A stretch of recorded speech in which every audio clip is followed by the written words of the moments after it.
But we haven't seen this in nearly 40 years. The UAW, the United Auto Workers Union, ordering its 70,000 members who work for General Motors to strike, protesting what they call the one-sided nature of its labor contract negotiations with GM.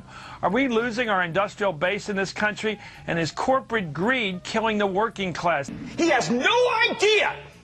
Cramer. I have talked to the heads of almost every single one of these firms in the last 72 hours, and he has no idea what it's like out there. None! And Bill Poole has no idea what it's like out there.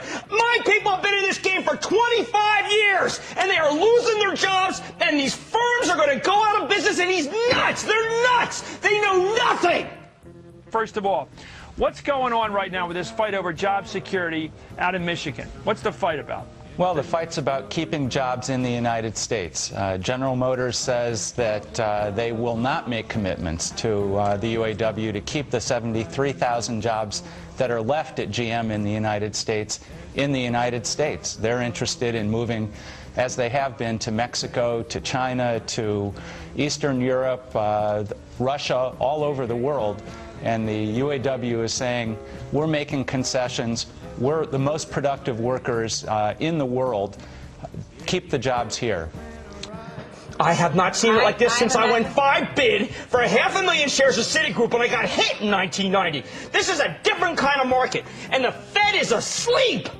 Okay, but here's the thing. Bill Poole is a shame. He's shameful. No, we have Armageddon. I wouldn't try to cause it. We have Armageddon. In the fixed income markets, we have Armageddon. No, but that's not what they say. We have Armageddon. They say, even when I've talked to a couple bank CEOs, they don't say it's Armageddon. Well, they say it's repricing. They're very firm about that even now. Oh, great. Okay, well, let them be calm and then have them call me on the way home like they do every night and tell me, Cramer, what are you going to do about it? Well, I got to tell you something. First of all, you got this issue all framed wrong, Chris. This is about breaking the union. Look, we'll spend billions in Iraq to build homes. We are going to have thousands of people. Look, we have thousands of people losing their homes right now. 14 million people took a mortgage in the last 3 years. 7 million of them took teaser rates or took piggyback rates. They will lose their homes. This is crazy. Yes. I am sorry to be upset about it, but you have to understand what they're saying to me off the record before I come in here every night and every day. I mean, darn, sometimes I wish I didn't know anybody so I could just sit here and say, you know what? Just go buy some Washington Mutual and take that yield. Unfortunately, I know too many people, and I'm too darn old. You break the union, you save the company. GM wins, and they bust the union. I'm telling you, you're going to have a 5-fold increase in this stock. And in the end, this is America, and that's what we care about.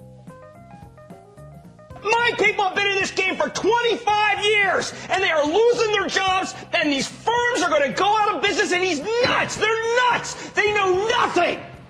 Let me go back to let's stick to the security question. Jim, is it reasonable to ask a company to guarantee your jobs in America? Not in this day and age, no. I mean, we're getting the heck kicked out of us. You can't guarantee jack anymore. We need to be a flexible workforce if we're going to be able to compete with the Japanese, the Chinese, the Indians. Everyone wants in this auto game. You can't offer those kind of guarantees. This isn't just about autos, though. I mean, this is happening union, non-union. It's happening outside of autos. EDS just announced it's sending 15,000 jobs to India. This is a problem that every American worker has a stake in, and they ought to be rooting for the UAW here. Well, I think if you root for the UAW, then you just let GM go away. I mean, what happens if we have do you see a future 5-10 years from now where we don't have an auto industry in this country, Jim Cramer? If you don't break the UAW, we won't. There's no real reason to make cars here. And I understand from Mr. Eisenberg that we're productive, but I got to tell you something. If we're productive, how come it costs so much less? Now, I know you got the health care considerations, but, you know, we got a union that makes it so that they spend a lot of money building cars. If we want to get back in this game, look, do I want to break the union? I'm like Big Bill Haywood. I was a member of union. I was a shop steward at one time. But I'm putting on my Mad Money hat here, Chris. And if you want GM to be a viable company, they got to do what Caterpillar did. Let me ask finally this great question of Ross. You got a lot of retirees out in Chicago and Illinois, all in that part of the country, Michigan, Indiana. A lot of retired auto families. They're living on health care that they've negotiated for it when they were in their working lives. Is that in danger right now?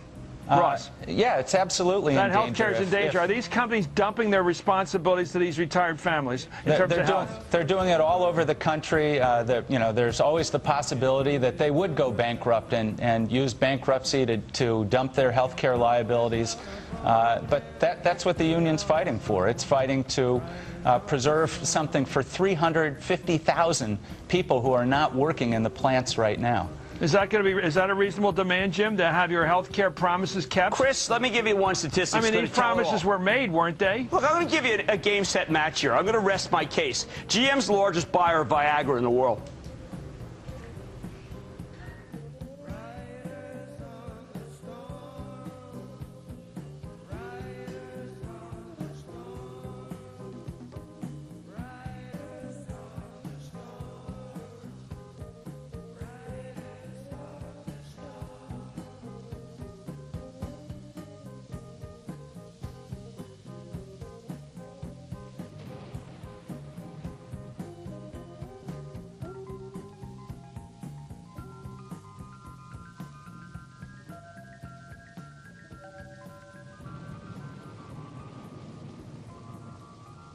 You know, the wacky mad world we money live in. perspective is, how do you get the stock up as high as you can?